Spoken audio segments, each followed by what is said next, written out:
Dans les transports, le trafic reste encore très perturbé aujourd'hui à la SNCF. La moitié des TGV et 6 TER sur 10 sont supprimés. Oui, et une nouvelle journée d'action est prévue d'ailleurs demain. La première depuis le vote des sénateurs sur l'article 7. C'est un point clé de la réforme qui acte le report de l'âge légal à 64 ans.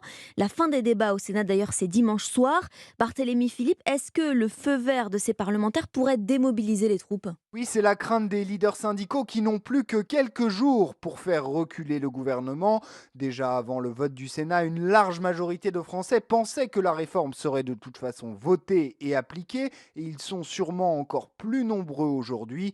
Mais Cyril Chabagnier, président de la CFTC, veut à nouveau croire à une forte mobilisation. On sent que la motivation et la détermination, elles restent intactes. Donc il fallait peut-être pas espérer que le gouvernement nous écoute après 48 heures de durcissement de grève. Pas de défaitisme non plus dans les rangs de la CFDT, mais plutôt un sentiment d'urgence dans la dernière ligne droite du texte au Parlement, comme l'explique le secrétaire national Yvan Ricordeau. Il y aurait une résignation. On n'aurait pas vu le 7 mars autant de manifestants. Après, on est forcément un peu dans le money time de cette mobilisation-là. Après samedi, l'intersyndicale prévoit une nouvelle journée de mobilisation. Mercredi prochain, le vote définitif du texte pourrait intervenir dès le lendemain, mais les syndicats l'assurent, le mouvement ne s'arrêtera pas. Barthélémy Philippe du service économie d'Europe 1. Notez que les sénateurs s'attaquent aujourd'hui à l'article 9 de la réforme des retraites sur la pénibilité au travail.